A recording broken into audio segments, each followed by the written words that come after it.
Jésus-Christ, qui est mort sur la croix, ressuscité pour nous et qui règne sur nos vies, avec qui nous cohabitons dans la mission de Dieu sur la terre. Que son nom soit loué à jamais. Amen.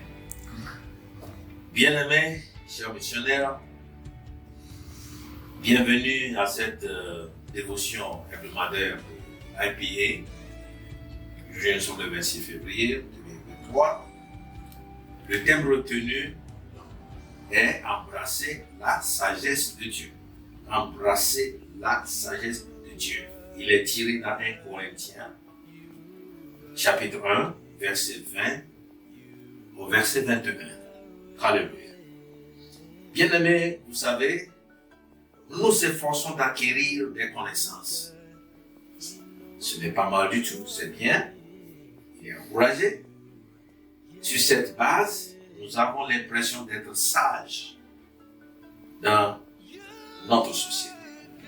Notre société nous donne des titres: ingénieur, avocat, médecin, professeur, honorable, docteur, votre excellence, etc. Il y a un vide, pourtant, qui est dans notre cœur. Je dis bien qu'il y a un vide, pourtant, qui est dans notre cœur. Malgré les connaissances mondaines que nous avons acquéries et la sagesse que nous utilisons tous les jours pour démontrer cette connaissance-là, il y a un vide qui réside dans ton cœur. Alors, qu'est-ce qu'il faut faire? Bien-aimé, je ne sais pas si tu as déjà une solution. Si tu n'en as pas, je vous apporte une solution à ce défi. Alléluia. Amen. Bien-aimés dans le Seigneur, je voudrais dans un premier temps que nous répondions à cette question ensemble. Quelle est la différence entre la connaissance et la sagesse du monde et celle qui vient de Dieu, qui est revenue dans la Bible? Quelle est la différence? C'est très simple. La connaissance et la sagesse du monde sont simplement basées sur la science et nos traditions. Tandis que celles de Dieu sont purement fondées sur la vérité biblique, irrévocable et perpétuelle. La vérité biblique ne s'acquiert que par la foi. Elle est une folie pour notre compréhension intellectuelle. Alléluia. La Bible confirme tout cela dans 1 Corinthiens, chapitre 1, verset 20 à 21, qui est notre texte biblique du jour. Je vais vous lire ce passage très rapidement. Le verset 20 dit: où est le sage? Où est le sage? Où est le scribe? Où est le disputeur de ce monde? Dieu n'a-t-il pas rendu insensé la sagesse de ce monde? 22. Car, puisque le monde avec sa sagesse n'a point connu Dieu dans sa sagesse, il a plu à Dieu de sauver ceux qui croient par la folie de la prédication. Alléluia. Par la folie de la prédication. Bien-aimés, c'est étonnant, vous savez.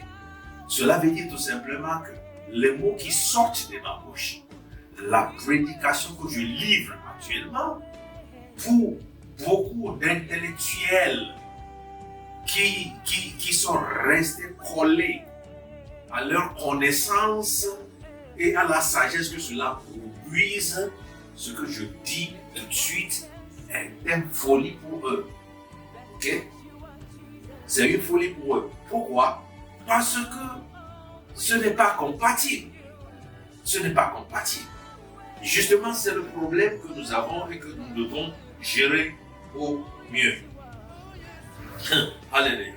Car puisque le monde avec sa sagesse n'a point connu Dieu dans sa sagesse, il a plu à Dieu de sauver ceux qui croient par la folie de la prédication. Dieu veut sauver le monde par la folie de la prédication et non pas par la science que nous avons connue et que nous avons érigée. Vous voyez? Vous voyez? C'est une chose complexe. C'est une chose complexe. Et c'est une vérité incontournable. Alléluia. C'est notre Bible qui le révèle. Alléluia. Amen. Donc, ce qui est normal, c'est que même si nous conservons quotidiennement nos connaissances acquises dans le monde, nous devons toujours permettre à la connaissance de Dieu de scanner nos connaissances mondaines et la sagesse que cela dégage. Nous devons permettre à la parole de Dieu de scanner cela pour que nous puissions parvenir à pouvoir l'appliquer avec la sagesse de Dieu. Alléluia. C'est la seule façon d'éviter de ralentir votre progrès et de relever le succès, et de relever avec succès les défis de la vie. Bien-aimés, très rapidement, je veux conclure en disant que nous prions pour vous, pour que cette semaine, vous évitiez de ralentir votre progrès. Nous prions pour vous pour que cette semaine, vous évitiez de ralentir votre progrès. Embrassez toujours la sagesse de Dieu. Permettez à la parole de Dieu de scanner votre connaissance et votre sagesse terrestre. Alors, la sagesse de Dieu proviendra. La sagesse de Dieu prévaudra, et vous permettra de réussir. Alléluia. Si vous laissez intactes toutes vos notions scientifiques et avec toute la sagesse qui en résulte, je vous dis qu'en réalité, vous ne pouvez pas relever tous les défis de la vie. C'est impossible. Alléluia. Ne voyons-nous pas le cas de la Turquie tout de suite. Alors, quelle sagesse peut réellement relever ce problème-là? C'est imprévisible. Pourtant, il y a de très bons architectes qui ont posé la fondation, qui ont donné des garanties, mais cela n'a pas marché. Vous voyez, il y a une confusion totale. Le peuple est complètement en agonie. Voilà. C'est triste. Nous devons faire recours à la sagesse de Dieu. Et nous avons la sagesse de Dieu à partir de la connaissance divine. Laissons notre connaissance divine scanner notre connaissance du monde afin que nous puissions sortir enfin une solution que la sagesse divine peut appliquer convenablement. Et rien ne fera échec à votre réussite en ce moment, dans le nom puissant de Jésus-Christ. Amen. Bien-aimés, je vais prier pour vous et avec vous. Vous avez compris que vous ne pouvez pas, chers savants, je suis professeur d'université, mais je ne dépends pas de cette sagesse du monde seul. J'utilise ce qui vient, les théories que nous avons apprises au quotidien, mais je les soumets à la parole de Dieu, qui les scanne, et le résultat de ce scan-là, permet à la sagesse divine de l'appliquer convenablement. Et vous allez voir que vous serez émerveillés. Vous serez émerveillés, vous serez émerveillés.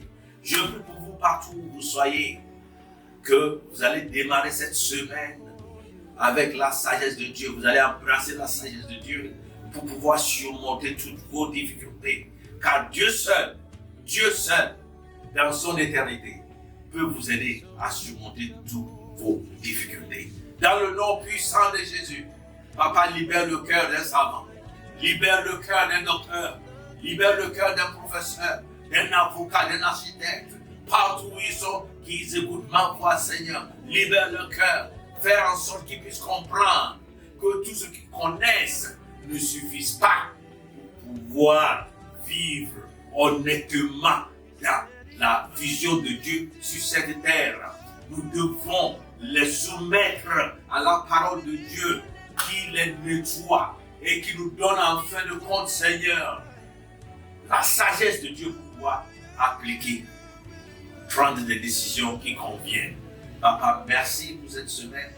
Je sais que tu les as bénis, tu les béniras encore dans le nom puissant de Jésus. Amen. Je suis votre humble serviteur, Patrick Kwasi-Modèle, le président de IPA Ghana, USA. Je vous prie pour tous ceux qui sont des ministres de Dieu, qui veulent faire des formations, adressez-vous à nous par WhatsApp qui s'affiche sur votre écran.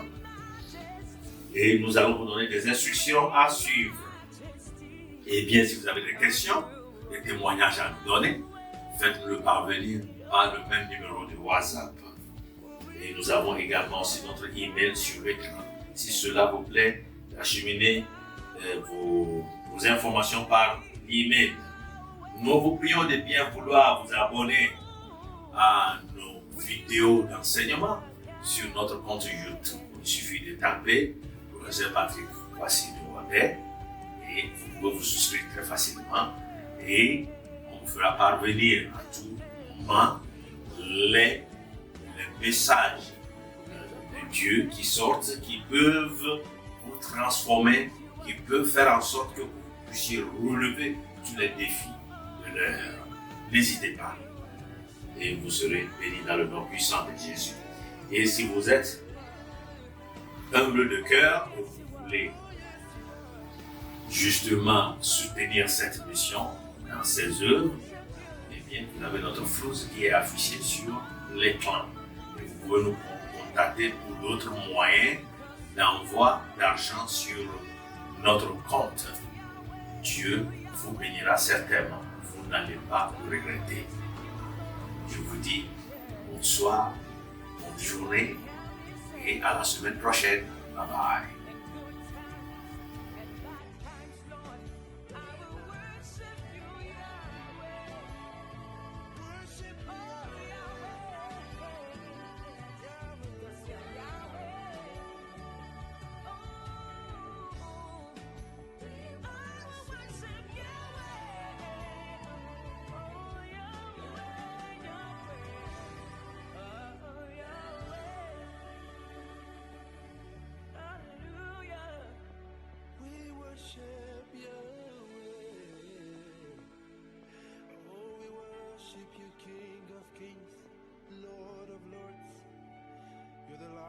Tribe of Judah,